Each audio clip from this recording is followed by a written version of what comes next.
Hi, I'm Don Viands. I'm a faculty member in the Department of Plant Breeding and Genetics. I actually came here at the same time that Dr. R.P. Murphy retired. In fact, I took his position as a forage breeder in the department. So this afternoon we're spending some time with Murph. Those of us who know him well call him Murph. And Murph has been here at Cornell, I believe, since 1946.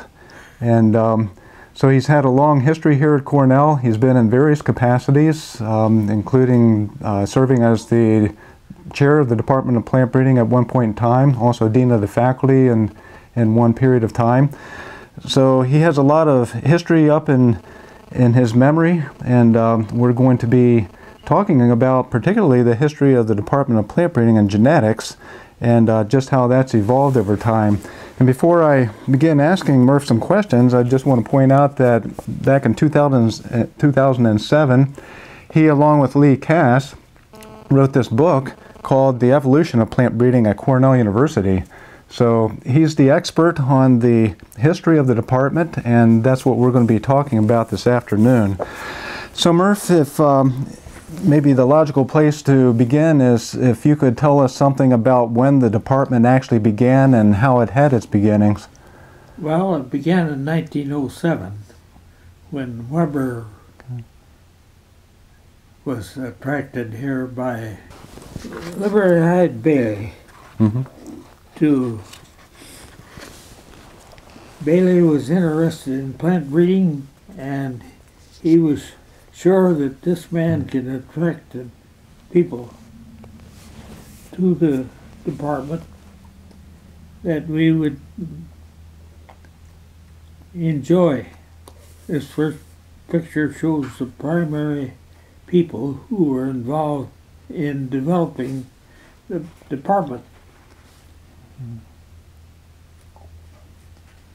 Bailey was dean, revered by all of faculty members of that time, and was very active in getting Weber to join the group. Weber had been really the man in charge of plant breeding in 1898, before the discovery of Mendel's laws, as they are known in the Western world. Mendel's laws existed in 1866, but of course they didn't exist in the English language until 1900. And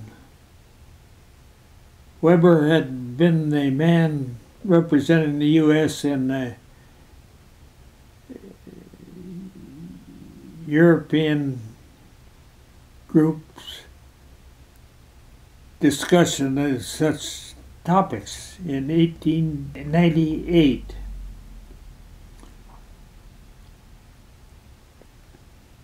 By 1907, it was pretty well accepted.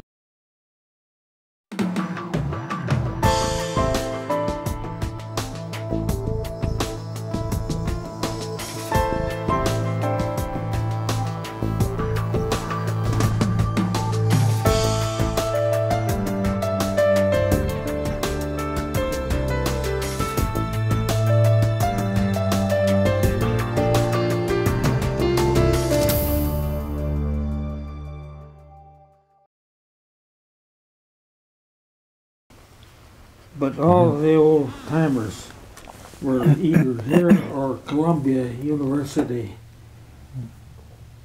in genetics at that time.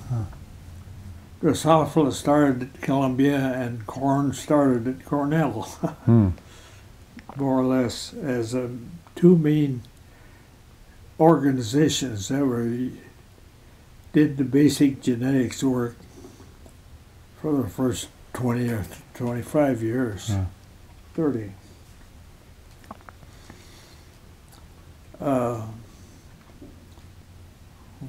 Now, what is your next question? Okay. Well, let me follow that up. Yeah. Wasn't H.H. Love one of the early Yes. people here as well? Yes. Oh, yes. Well, they're fairly early people. This is a large group.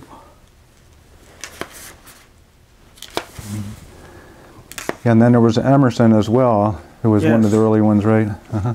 Emerson, corn genetics. Love was always on wheat and rice to some extent. National Academy of Sciences, you see, we had Rollins A. Emerson, Adrian Serb, Bruce Wallace, Steve Tanksley, Fellow of the American Arts and Sciences, Adrian Serb and Bruce Wallace, honorary degrees, Rollins A. Emerson, Alvin A. Johnson, Adrian Serb, and Henry Munger, President of Scientific Societies.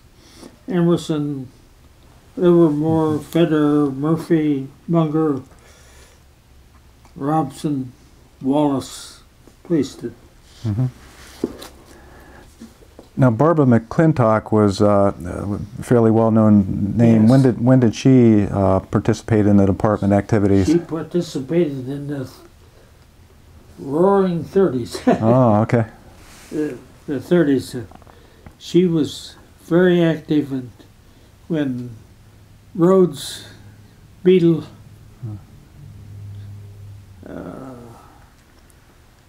and others were very active at the same time. Oh, okay.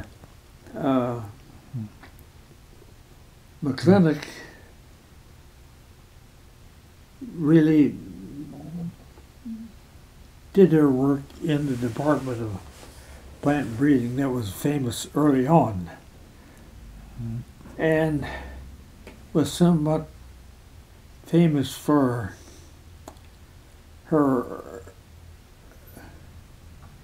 early recognition. She subsequently became famous for the moving genes around and so forth, but that was all after her recognition as a scientist. Okay.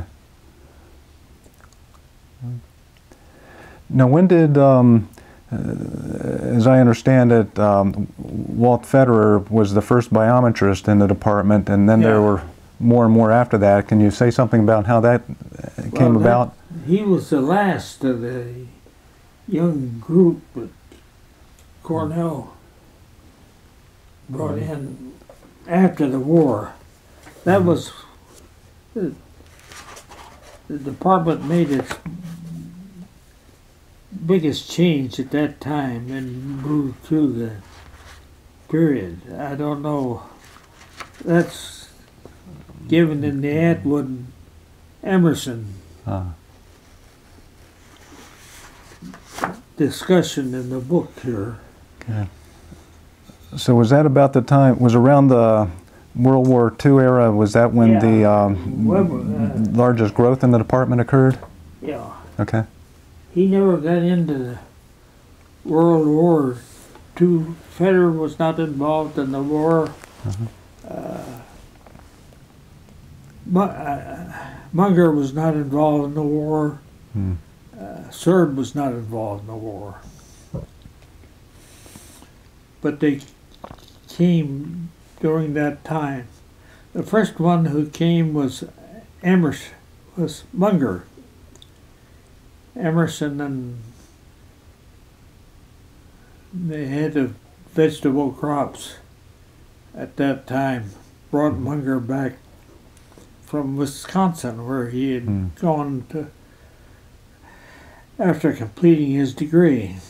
He had a bad foot and wasn't eligible for service.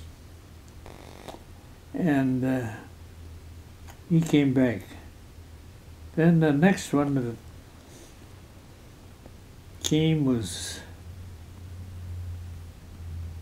Cushing. And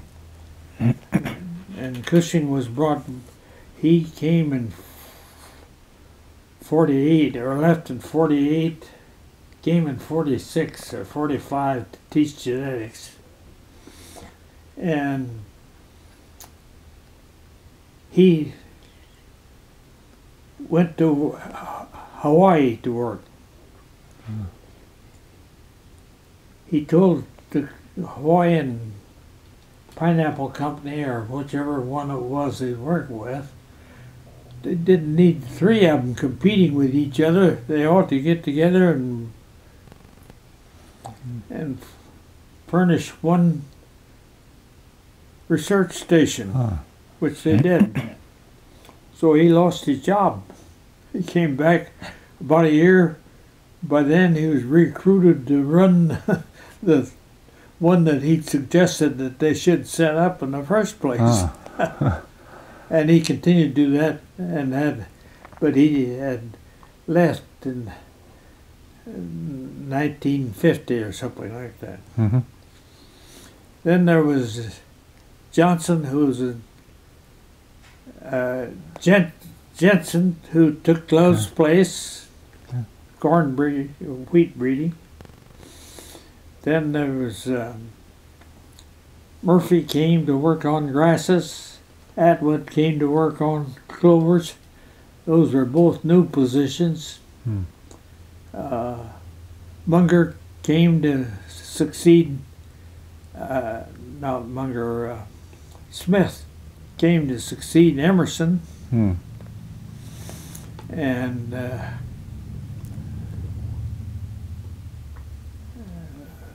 finally, Anderson succeeded Brookins or whoever that. Anyway, he took over the pure seed program, which existed in a sense, but not in the sense that he envisioned and developed it. Now, Herb Everett was in that era as well, right, as the corn breeder? Well, Everett came after Cushing and returned to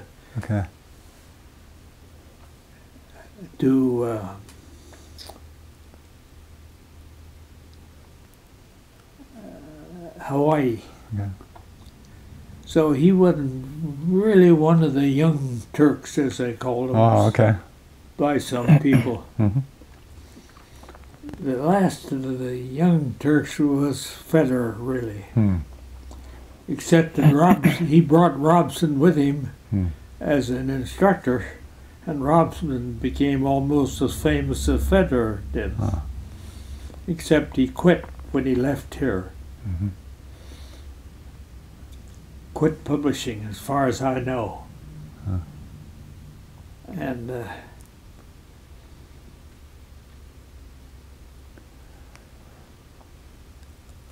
Federer was continued the last of the young Turks, because he was chairman of the committee in the to reconsider the farm practice unit requirement and all other somewhat not silly but little inane requirements to get into the college agriculture.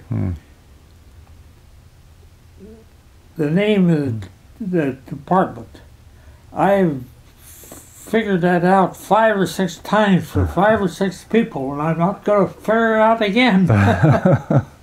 But somebody, you ought to find it somewhere. Yeah. But the first 2 years, it was crop improvement or something of that nature. But it became plant breeding in 1949. Okay. 1941.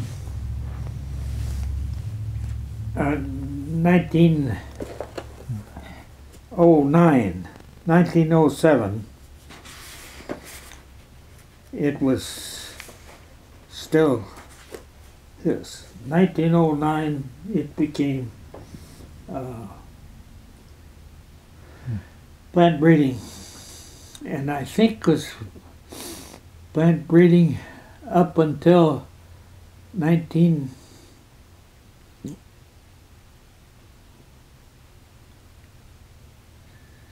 65 or sometime like that, when place that suggested we add biometry to it. Mm-hmm. This was done in part to try to keep Danny Solomon here as a biometrician. He went back to North Carolina State from where he had originated, but he became too well known that we couldn't keep him. But thereafter, it was biometry until, I guess, biometry finally decided to split off as part of statistics. I never understood fully the organization of biometry at Cornell and the many different departments, some aspect of applied engineering or applied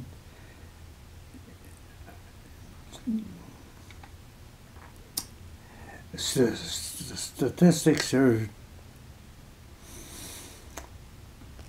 biometry would, but I thought biometry was a good name, but most of them thought it was a little too functional, I guess, because they wanted to be experimental statisticians or something of that nature, and not biometricians. Right. Federer was very satisfactory with biometry, though, and it's gone so many times. The young fellow from Princeton who joined us early still is a member of that statistics group that started in Princeton.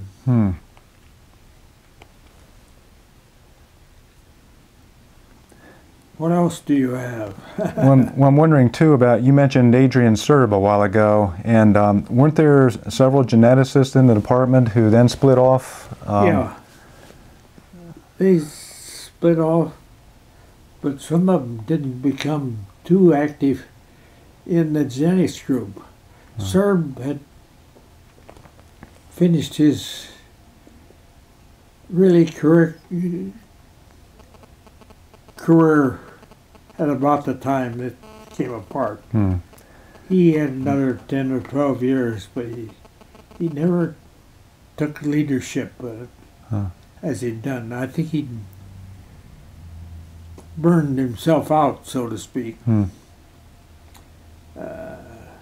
Bruce Wallace was still interested, and he was interested in the applied application. He was interested in plant breeding. Was all the time, except he was doing it with Drosophila, and that didn't please every plant breeder, because Drosophila wasn't a plant. Yeah. But I just had correspondence this summer before I had my stroke with Bruce over a question of how he could do this and that with doubled haploids when he can't see and he can't hear, but he can talk on a telephone very intelligently. And I was sorry to tell him I was out of commission. And I guess Lee Cass came by. Lee Cass knew him because Lee Cass married a student by the name of Cass, who was in the first class of students admitted in genetics and so forth in under the new system. And she and he went to Cambridge, England on a fellowship which she had obtained. He left her, she came back to this state and still had a fellowship in genetics. Now the geneticists split off. That occurred about the time that the Division of Biological Sciences was created. Okay. It is part of the part of the program. Okay. The geneticists would split off, and there were three. Well, I guess it was three from our department. Serb, Harry Stinson, and Bruce Wallace. Okay. They're all three good people, and all three contributed much to Cornell. And then there were more geneticists added, but transferred from other departments into genetics as we knew it in the biological sciences, not as we knew it in plant breeding. Right. Can you, I'm going to switch subjects a little bit here on you. Can you say a little bit about the history of how the department's relationship with the seed industry got started? Oh, well, it got started in a very rocky way. Even when Al Johnson came here, he came here after he was here. I had agreed to come on grass breeding in 1946, and I was there. Dr. Love says, there's a man we're trying to attract to seed industry in Michigan. Well, I'd heard of Johnson in Michigan, but didn't know much about him. He says, Mr. Johnson's here looking at us as a potential place to plant breeding. Oh, Al walked in the office, the usual bluster and noise, and he said, are you going to do anything for these people? I said, I wouldn't take the job if I didn't plan to do something for them. So forth. Anyway, as a result of that half-hour conversation Al and I had, he'd agreed to come from Michigan State to here. And Michigan State had supposedly the best, but we always hit it off on a seed programming and knew the importance of it. And you had to bring the industry into it as well as just farmer seed growers. Farmer seed growers were an important step in the process, but they couldn't do it all themselves. And that worked out very well. I would never have been so successful in introducing Saranac and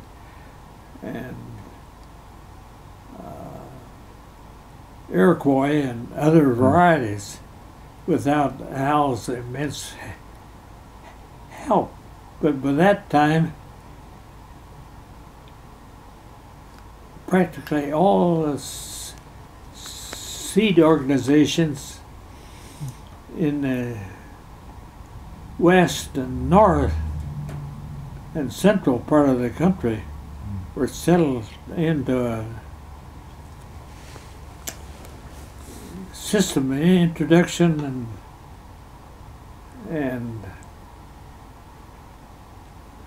foundation certified seed production in a big way. And during that period, it reached its maximum by far.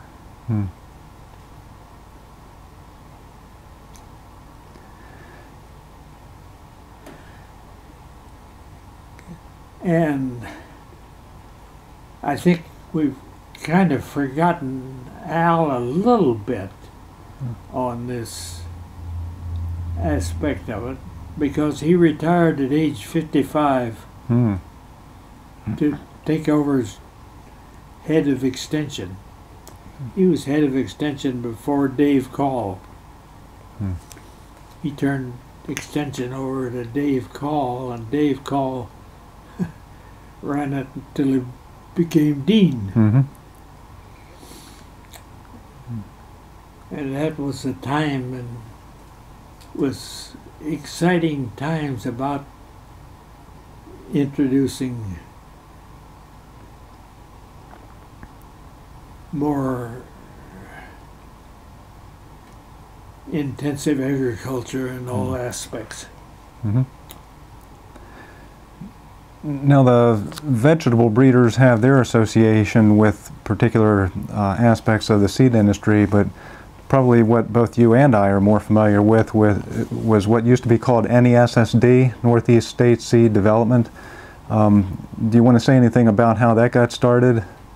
Well, that started simply because we needed some way to handle the amount of seed that was being produced of Iroquois and Saranac and subsequent varieties. You know, for several years that was the second and third most extensive variety production in it. Prior to that, it had been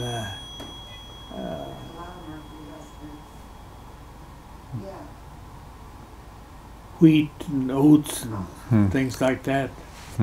But there was no priority, no way of controlling priority and so forth. So there's some protection of the seed was needed. And we provided that by the NESSD. Yeah, I know two of the most well-known alfalfa varieties in history have been Saranac and Iroquois, which of course you bred those two varieties. So. Well, I used the old-fashioned plant breeding, 3 generations of, and every generation went through a winter as well as a summer session. So they were dug in the fall of the second year and classified, and all the resistant ones were used to back cross again. And if you didn't get in too big a hurry, it was a very good thing. Ottawa decided to do the same thing with the 2 varieties they had. And they did very well with it. And they produced some seed of them. But they didn't do anything that Saranac and Iroquois didn't do. And Saranac and Iroquois hit the ground 4 or 5 years before they hit the ground. So they never became so famous as they might have. But they also made the test of the disease in the spring and in the fall. They did the second one. They did it faster. The faster you did it, the less authentic you did it. You had to take time to get through generations to do good plant breeding. You had to get through good generations. Well, I think a lot of alfalfa breeders these days do tend to do things more in a hurry. One of the things I've appreciated in picking up from you when I came here is to in fact let it go through a winter or two before doing the selection. What you and Carl did amazed me. What did they cross to make it that first?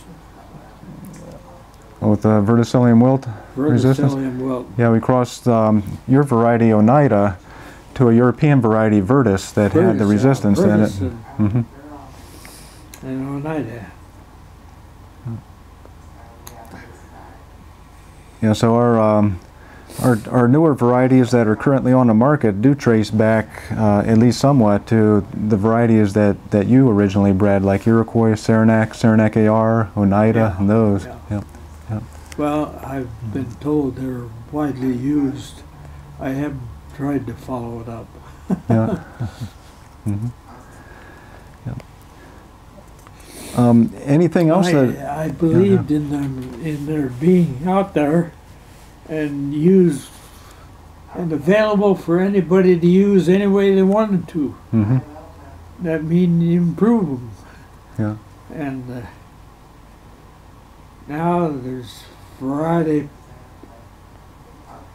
possession, and all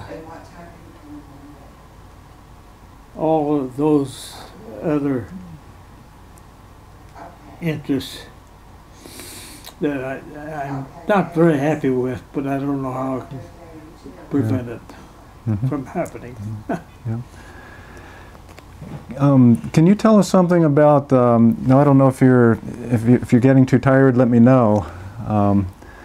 But if you feel like you can still talk a little bit, I'm curious about the era in which you were dean of the faculty here at Cornell University. I know that was a challenging era for the campus and for you as dean of the faculty, in fact. Well, those are difficult years on the faculty. And I guess I don't like to say too much about it. Okay. But the years that Perkins had to step down,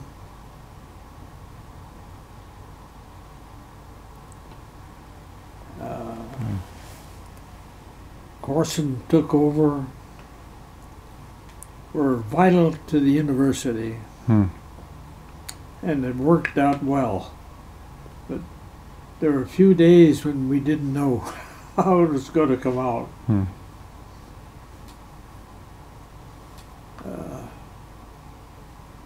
I enjoyed my time. I was involved. I was on the board of trustees when Kennedy became provost under Corson. He gave up that position, and I was appointed to it 4 years. So I served for 3 years as dean of the faculty, and I could see it all coming. Then there were years with members of the university faculty, where I was a representative, and that meant something in those days. Even then,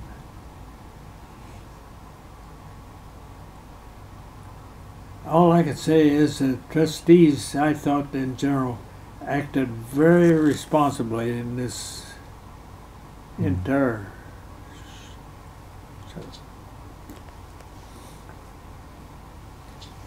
There was a time or two when I was kind of in the hot seat to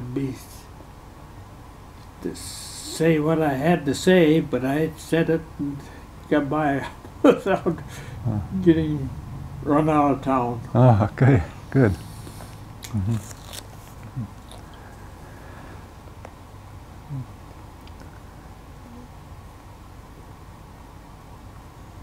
It was great to come back from the year in Nigeria, Institute for Tropical Agriculture.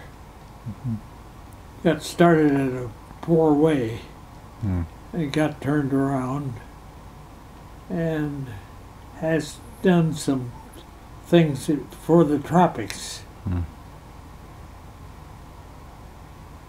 But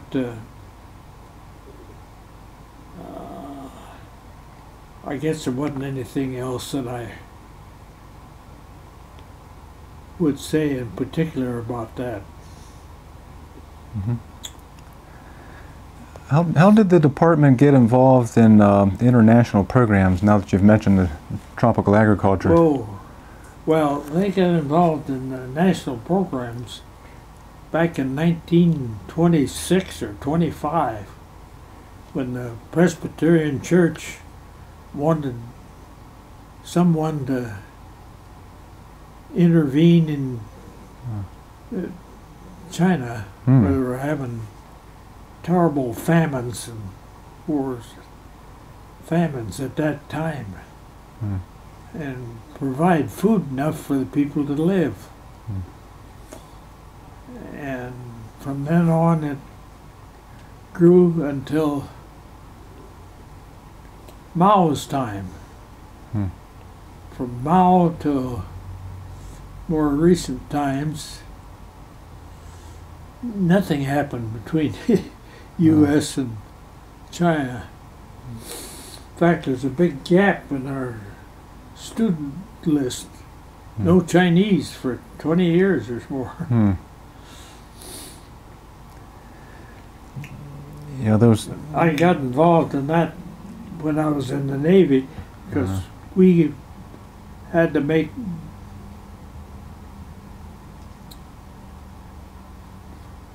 after the war was over. I was on a ship, but we spent one day taking our Marines into Shantung or something, northern part of China, and we took our army into Korea.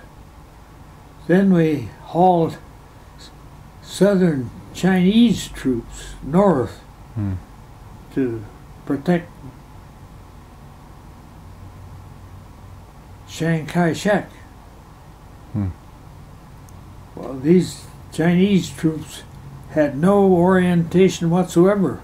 They'd fight for anybody. That's the way they got something to eat. So they never had any orientation when they moved them north. So we helped sink Chiang Kai-shek very quickly in 2 major lifts of southern Chinese clear up to Chinwang Tao, the northern enter into Manchuria.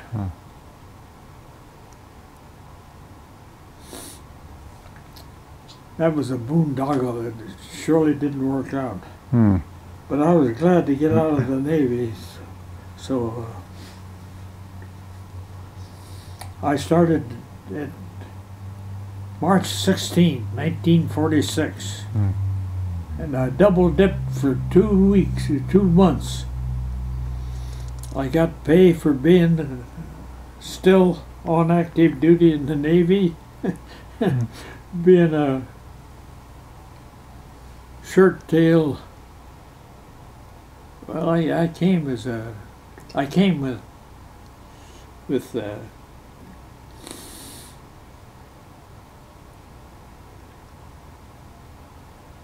as an associate professor, so I didn't have to go through the periods of being evaluated. Yeah, I through was the accepted. through the tenure process and so forth. Yeah. Well, I think that's about all I want to do today. Okay. And I don't think there's much of this you can use.